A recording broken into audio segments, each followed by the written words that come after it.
Olá pessoal, tudo bem com vocês? Mais um episódio com pessoas incríveis. Estamos aqui no Pod Life com o Thiago Veloso, que é um especialista em gestão hospitalar. Ele é diretor regional da OS Sejam.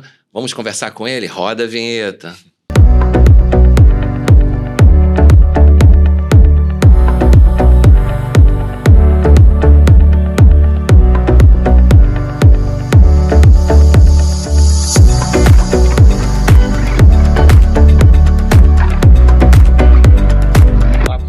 Aqui é Ricardo Bordinhão, a gente está agora no Pod Life.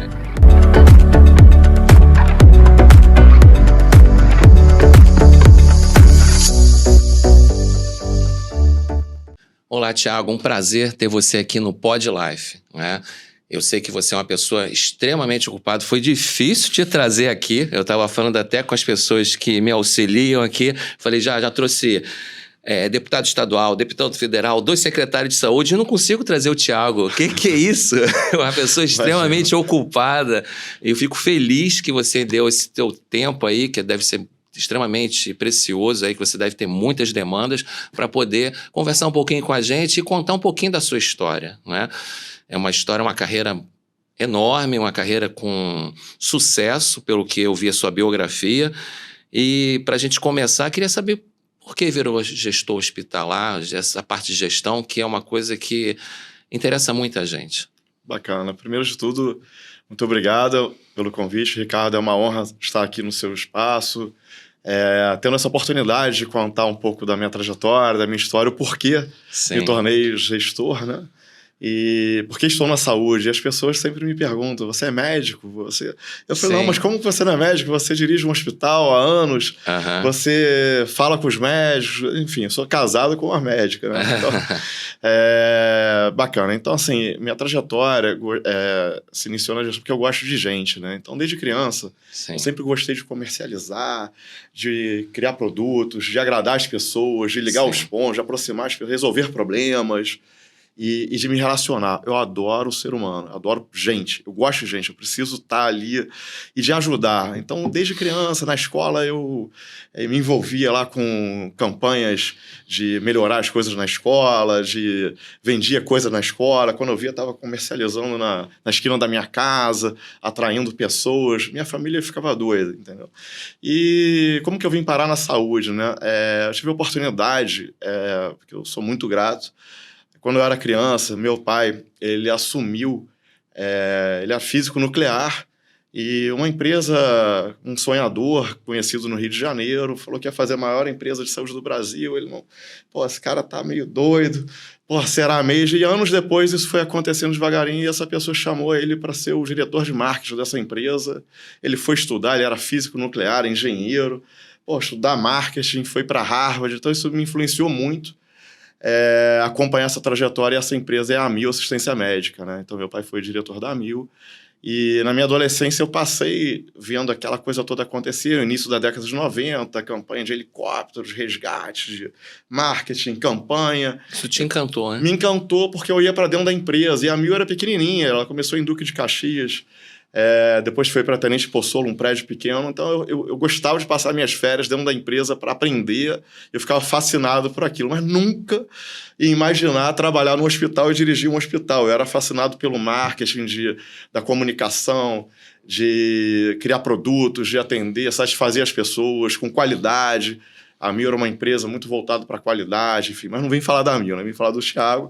Mas foi a minha grande influência. Então, isso, na época, muitos pesquisadores estrangeiros, aqueles gurus famosos, como o próprio Tom Peters, Peter Drucker, a Amil trazia para o Brasil. E eu sempre, desde os meus 14, 15 anos, assistia essas palestras. Meu pai também é palestrante hoje. Então, isso naturalmente foi me influenciando. E meu sonho era trabalhar ali na Amil, era fascinado. E fui para a Amil, para a área de recursos humanos, fui trainee, fui para o marketing, fui treinar vendedor, eram 600 vendedores. Aprendi muito na área de vendas, né? E em um determinado momento, em 98, né, eu tenho 47 anos, eu comecei lá oficialmente em 98. Antes disso, quis servir o Exército. Fui tenente do Exército, né, aspirante oficial. Na infantaria, que eu também peguei uma grande experiência sobre liderança, sobre organização, sobre disciplina, sobre método, gestão. E tive a oportunidade, até na Mil mesmo, de ser jovem VIP aos 15 anos, onde esse presidente da empresa, o dono, o fundador, o Edson Bueno, ele trouxe lá os filhos de funcionários para ensinar, fazer seu planejamento estratégico, pessoal, desenvolvimento de carreira. Então, botei lá alguns objetivos, né? Que era me formar em administração, que eu gostava de negócios, né? De articular com pessoas. Eu sou um grande articulador. Falar inglês, enfim. E tudo isso eu fui cumprindo. E um deles era a questão da liderança, né? Então, eu identifiquei que o Exército ia me preparar para essa questão da liderança e de lidar com pessoas de todos os níveis. E eu acertei. E você gostava de abrir negócio? Exatamente. Como se fosse um lobista, mais ou menos? De modo não bem um lobista, né? Mas eu gostava de criar soluções. De resolver problemas para melhorar a vida das pessoas. Sim. Né? Desde serviços, e por isso que eu acabei me identificando ali com essa estratégia da Mil. E tive depois a oportunidade de fazer a faculdade de administração junto com o Exército, fiz intercâmbio nos Estados Unidos. Eu sempre fui muito, não é ansioso, eu tinha muita convicção e pressa de onde eu queria chegar, né, de estruturar negócios. Então, eu tive essa trajetória na Mil, e chegou em 98, eu era da área de recursos humanos, fui para vendas, houve a questão da regulamentação dos planos de saúde, né, a criação das agências, as grandes reformas administrativas. Foi nessa fase também nessa época, que surgiu também o modelo das organizações sociais, o qual eu dirijo hoje, aqui no Rio de Janeiro. O modelo da Mil foi necessário mudar, não só a venda de plano de saúde, teve uma necessidade de criar verticalização e investir nos hospitais próprios, né? E o presidente da empresa, em 2002, ele falou, Thiago, o seu futuro, o Edson Bueno falou, vai ser dirigindo hospitais. Aí eu falei, doutor Edson, mas como assim e tal? Não, porque é a sua cara, você gosta de gente, você tem um olhar humanizado, você faz as coisas com gosto, com qualidade, você é responsável. Me botou lá em cima, falei, vamos embora. Então vamos, né? Descobriu o seu caminho aí, né? Ele descobriu o meu caminho, entendeu? Ele era um distribuidor de talentos, né? Uhum. E aí comecei nessa gestão hospitalar, privada, né? Em 2002, peguei um hospital em Niterói grande, né? Começamos a discutir qualidade. Naquela época começou a discussão de acreditação hospitalar, que veio lá da JCI, da Joint Commission. Sim, sim. Isso, na verdade, começou no setor público, mas acabou que o setor privado que alavancou. Então, aprendi muito, colaborei muito. E, em determinado momento, eu achei curioso, eu sempre tive a vocação do espírito público. Até o Exército me trouxe isso, né? Uhum. Independente de questão de ideológica, de guerra, enfim, é uma organização tradicional. Eu sempre fiquei curioso da área pública. E teve um livro, Ricardo, que me influenciou muito, que foi a história do ex-prefeito de Nova York, o Rudolph Giuliani, que ele trazia ali conceitos da gestão privada para a gestão pública. E eu achava aquilo fascinante, porque me identificava, que eu fui estudar gestão, fiz alguns MBAs, fui para os Estados Unidos na época. Tinha essa influência desses gurus americanos, né, que a Mil levava. E eu falei, poxa, esse prefeito ele trouxe técnicas de gestão, ferramentas, métodos que podem evoluir a gestão pública. Então, sempre tive vontade de ir para a gestão pública.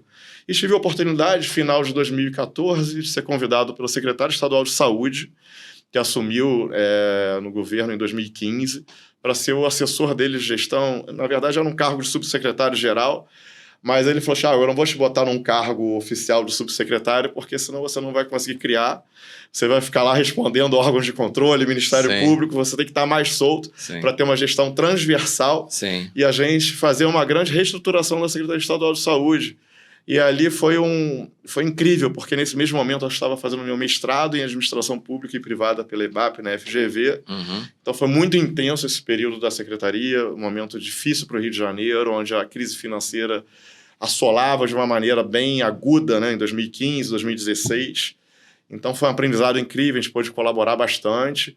Depois eu saí de lá, né, fiquei um ano, o secretário só permaneceu por um ano, até uma questão de lealdade, eu saí junto com ele e voltei para a Mil. Na verdade, eu pedi um momento para ir para a secretaria, deixei as portas abertas e voltei, né? E entrei num projeto lá curioso de hospitais de baixo custo, eu sempre fui ligado a custo, a qualidade, mas era um projeto ligado direto ao fundador, né, o Edson Bueno, é uma história longa, né? E já tinha convites de trabalhar no setor público e ele faleceu, né? Então, quando ele faleceu, eu já sabia a resposta para onde ia. Vamos aceitar um convite do desafio do setor público, que era o que eu tanto queria, assumir um grande hospital de emergência em Niterói, o principal deles até hoje, que é o Hospital Estadual Azevedo Lima, que é responsável lá por toda a região metropolitana, do outro lado da ponte.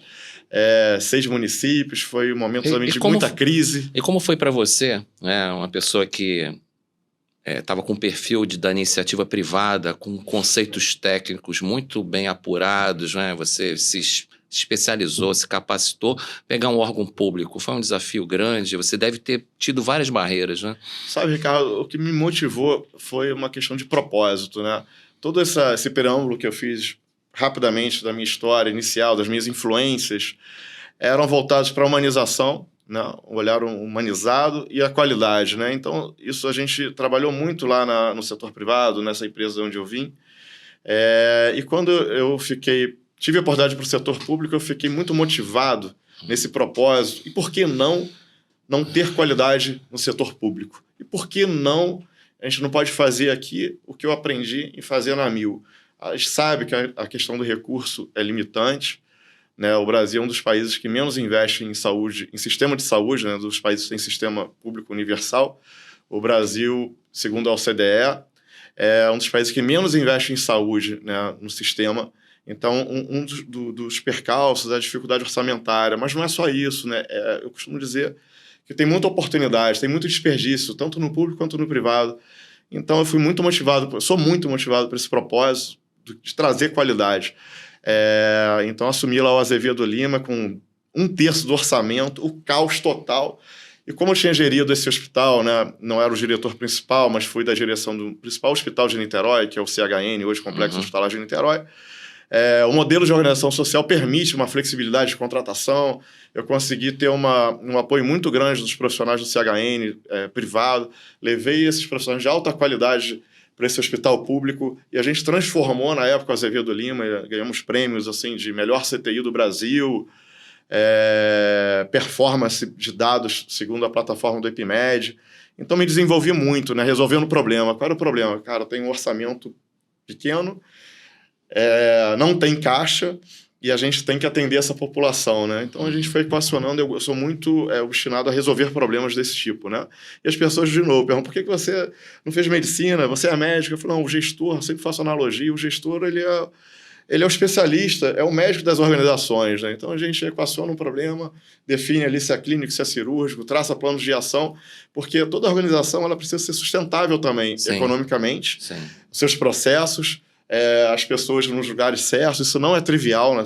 Trabalhar com pessoas para ser sustentável, né? Ter uma sustentabilidade de funcionar como é o organismo humano, né? É um modelo biológico também. Então, eu sou muito realizado sendo um gestor. Mas eu vou fazer uma pergunta que eu fiz com 2 pessoas que são diretoras, por acaso mulheres, né? Que é a Paula Travassos e a Camila Conde. Legal, que são pessoas que não são médicos, mas estão numa área que é dominada por médicos, no Brasil inteiro.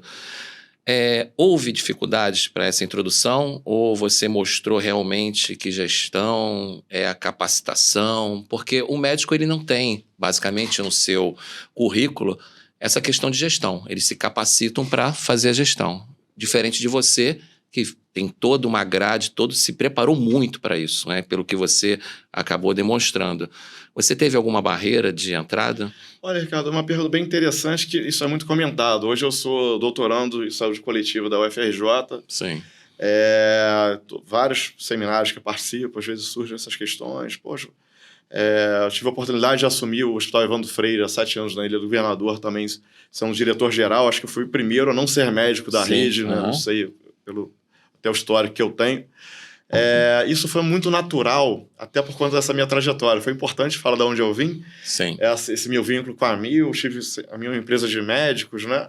Apesar de ter um diretor físico nuclear, então já tinha uma visão diferente lá do fundador, né? De montar uma equipe diversificada. Mas por conviver com tantos médicos e a gente se complementar na questão técnica, né? Desde quando eu fui para estruturar essa área de qualidade lá do Complexo Hospitalar de Niterói, depois fui para a direção na parte executiva, de diretor trainee.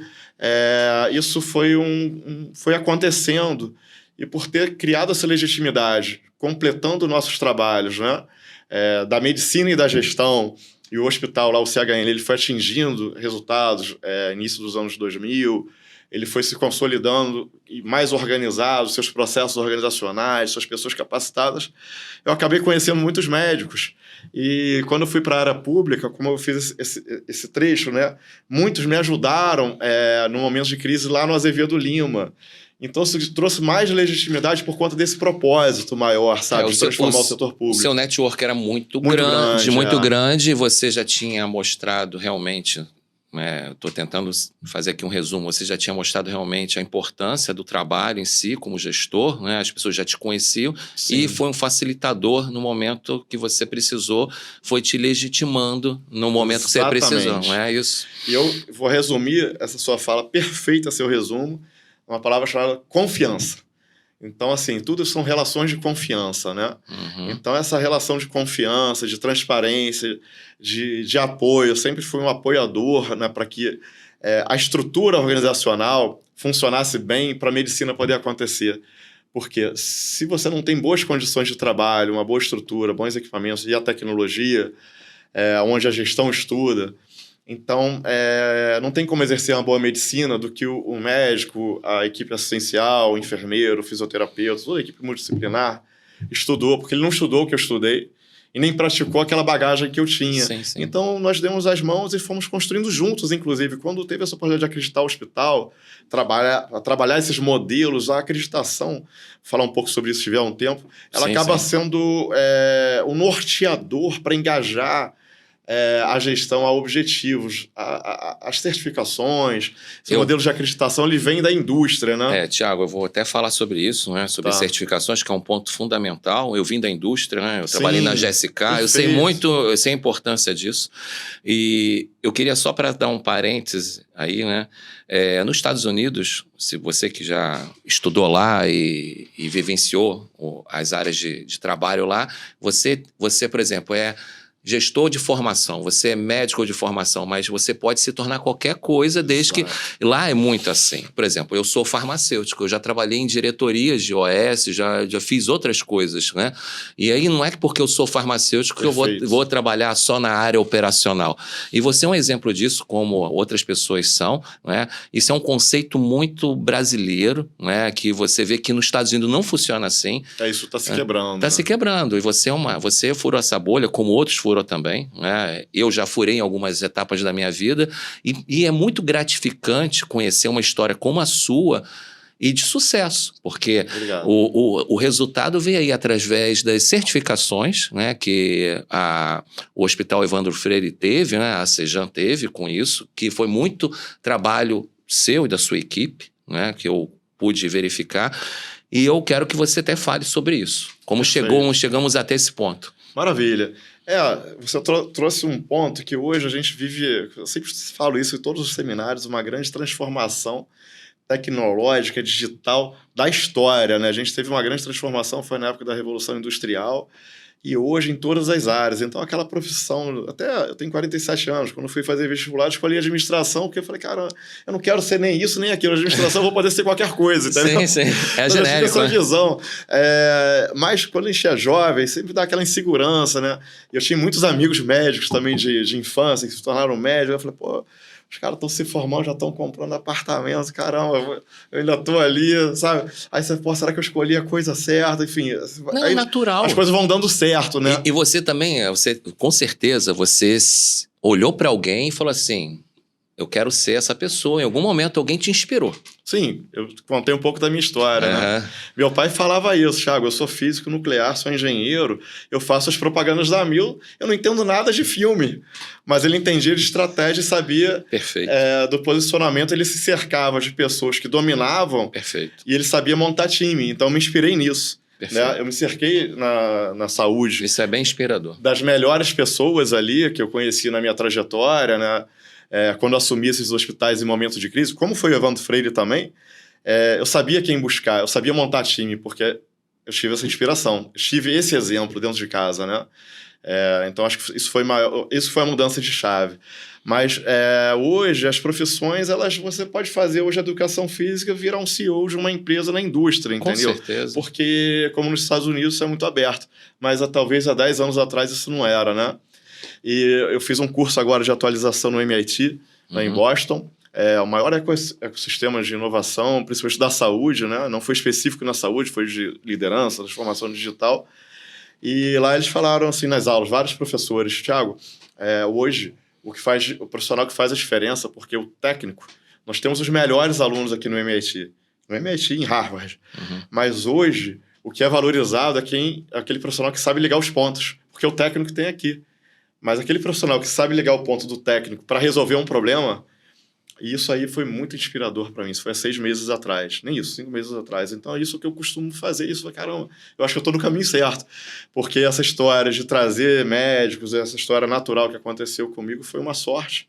Talvez por causa da minha habilidade de relacionamento, né? Eu vou até fazer um parênteses. Você estava capacitado na hora certa, no momento certo. Sorte enquanto da preparação com a oportunidade. Não tem dúvida, porque de repente essa oportunidade parecia para você e você não estava preparado para isso. Não enxergar, você ia deixar passar a oportunidade. Eu vou dar uma paradinha rapidinho para falar do nosso patrocinador, tá? Que é a Interfinancial. Ela está junto com a doutora I, que é de inteligência artificial, na questão até da gestão de saúde, né? Você que é gestor na área privada ou pública, conhece um pouquinho da doutora I, é uma coisa que vai revolucionar a sua gestão. O nosso consultor é Jean Ferraz, no número DDD 21 98088 9101. Essa é a dica do PodLife para vocês. Falando em gestão, né, como a gente está conversando bastante, né, a gente já está caminhando para o final, conversar com você é um tema muito abrangente. A gente precisa falar mais sobre isso, trazer você novamente aqui para falar sobre outros assuntos, né? De repente fazer um debate. Eu acho muito interessante, mas eu queria agora, para a gente já ir para o encerramento, você falar sobre as certificações. Perfeito, Ricardo. Então, a gente pensou... Porque, assim, gestão, quando a gente fala de gestão, é um assunto também muito amplo, né? Sim. Gestão nada mais é do que organizar para resolver problema. E serve para qualquer organização, desde a indústria e a saúde. A saúde, ela ficou muito arcaica em relação à indústria, né? A saúde, ela não evoluiu. Eu costumo dizer que a medicina foi uma das grandes inovações do século XX. E a gestão também, né? O conceito de gestão, o Taylorismo, né? A ciência da gestão. Só que ela evolui em vários segmentos da economia e não na saúde. Porque é forte a questão da medicina, né? E isso começou a ter um gap muito grande, e ainda é um gap muito grande nessa capacitação, desse olhar para a gestão. E quando a gente foi lá, no caso, fui assumir esses hospitais, trouxe essa linguagem de gestão, eu sempre fui uma pessoa estranha, até 2002, quando eu fui lá para o CHN. Pô, o que ele faz? Ele fica no computador. Porque normalmente os profissionais de saúde estão lá, os médicos, enfermeiros, pacientes, não fica ninguém sentado ali. Eu ficava ali analisando, desenhando o fluxo. E aí isso que foi gerando... Avaliando indicadores. Criando indicador, que não tinha indicador de nada. Era tudo... aquela ia confusão. Acontecendo, né? E aí eu fui desenhando ali modelos de gestão, fui estudando modelos, né, trazendo da indústria, estudando a Toyota, por exemplo. E isso foi se impulsionando quando as acreditações específicas do setor de saúde foram inspiradas na indústria, como as ISOs, né? Foram desenhando, e as pessoas começaram a estudar isso, sabe? As acreditações. Você vê que a enfermagem hoje, ela é uma potência, porque a enfermagem que normalmente que opera os hospitais, né? Sim. Que estão lá 24 horas, estão perto do paciente, e isso potencializou muito, né? Empoderou a enfermagem. E isso ganhou muita força, né? E quando eu trouxe essa experiência para o setor público, né? Por exemplo, o Evandro Freire, ele foi o primeiro hospital público da capital, da prefeitura, né, a ser acreditado. Outros do estado já foram acreditados, federais, mas perderam, não conseguiram manter. E, na realidade, eu sempre falo, eu não estou preocupado com a acreditação com selo, né? A população, quando vai a ser atendida no hospital, ela não sabe nem o que é ONU, o que é Joint Commission, o que é Quimento, mas não importa. Não importa ela perceber que a coisa funciona, que ela é atendida, que o problema é resolvido de uma maneira humanizada. Então, na realidade, eu sempre procurei estruturar esses modelos na organização, controlando custo, controlando qualidade, E como explicar isso para as pessoas? Então, quando eu trouxe esses manuais de acreditação, não foi por conta do selo, foi para ter uma facilidade na linguagem dos manuais, explicar o que é um padrão, fazer reuniões. A gente faz reuniões lá no hospital. Todo hospital que eu passei, eu criei lá um modelo de reuniões de análise crítica. É como se fosse ritual. A gestão tem rituais. Então, toda quinta-feira, 2 horas da tarde, as pessoas se reúnem, porque normalmente os hospitais são silos, né? Todo mundo se isola, ninguém se encontra. Então eu falo, não, aqui a gente vai tomar um café, comer um pão de queijo, vamos discutir alguns indicadores para as pessoas poderem conversar e resolver os problemas. E criar um entrosamento. Então sempre tive esse olhar, né? Sim. E quando eu trouxe os manuais de acreditação, ela serviu ali como norteador para fortalecer aquele modelo de gestão e me ajudar a comunicar onde eu queria chegar.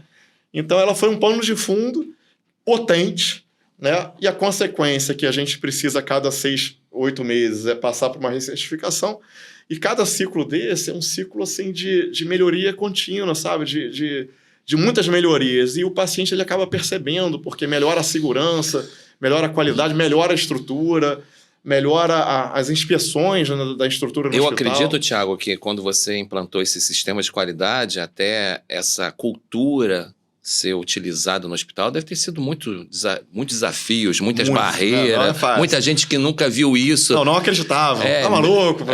Quem é ele, né? Fazer motim, fazer protesto. Entendeu? Imagina, entendeu? Então, deve ter sido bem difícil. Né? Mas aí é o que eu te falo, Ricardo, é o propósito. Quando você tem um propósito, você sabe onde você quer chegar, o papel do líder é engajar as pessoas nesse objetivo e tornar esse objetivo também um objetivo de todos, não só do Thiago. Eu sou só um facilitador. Sim. Então, acho que o segredo foi esse, né? Não, perfeito. Thiago, a gente vai agora já para o encerramento. Sim. Eu quero que você fale para essa pessoa, eu sempre faço pessoas que você é uma pessoa que inspira muitas pessoas, porque vê o seu trabalho teve resultado. O que você diz para essas pessoas que querem ser um gestor como você, né? Suas palavras para quem quer seguir os seus caminhos. Obrigado pelo elogio. Na realidade, a gente tem que gostar do que faz, né? Todo mundo fala isso, mas também é difícil. Poxa, o que eu gosto, né? Eu acho que, eu falei aqui, a gente está num mundo de muitas transformações, com aceleração da tecnologia após a pandemia, né? Então, assim, as profissões estão mudando.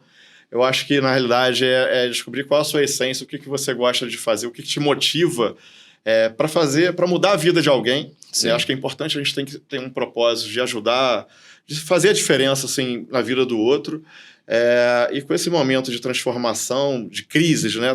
Que crise? Crise sempre vai ter, mas nas crises que tem as grandes oportunidades. Né? Então, eu aconselho as pessoas a ficarem de olhos bem abertos nos momentos de crise, porque é ali que a gente vai conseguir mostrar nosso trabalho. O Evandro Freire, o Azevedo Lima, por exemplo, o Evandro Freire, quando eu assumi, estava com metade dos leitos fechados, numa crise financeira, que eu falei, não, vou chamar um G2, o que você está fazendo aqui? Você saiu da Mil, né? Aquele mármore italiano, você vai vir para o hospital público. Eu falei, mas é isso, eu preciso transformar. Desafiador, né? É esse desafio que motivou, entendeu? De organizar. Então, hoje é muito interessante, a gente vê que é possível. Então, eu recomendo às pessoas, é possível acreditar no hospital, é possível ter qualidade no SUS, no setor público. Basta a gente querer, juntar pessoas, contaminar pessoas com essa vontade, porque sozinho a gente não faz nada. Sim. Então, a gente tem que trabalhar em time e dividir suas ideias, porque a minha ideia, junto com a sua, de outros colegas, ela deixa de ser um fragmento de ideia e ela vira uma potência. Então, é esse o recado que eu deixo. Thiago, muito obrigado. Foi um prazer ter você aqui, passar um pouco da sua experiência, um pouco de gestão, que é uma área que eu gosto muito. Parabéns pelo seu resultado. Eu vi de perto, né? Eu sou um morador do bairro que você trabalha, né? Eu sou morador da Ilha do Governador, então... Há 7 anos lá no Evandro Freire. Eu acompanho, todo dia eu passo por lá e vejo um pouquinho das coisas, acompanho suas redes sociais, então, assim, é bem motivador o que você faz e parabéns por ter passado um pouquinho dessa experiência aqui pra gente. Pessoal, é uma experiência aqui bem grande, né, do Thiago, você que trabalha com gestão, olha, né, ele encarou desafios, se capacitou, e aí é uma experiência de vida aí para quem quer acompanhá-lo. Muito obrigado por nos acompanhar. Não deixa de se inscrever no nosso canal, dê seu like, vai vir muita coisa por aí. Não deixe de nos seguir. Um abraço, tchau, tchau.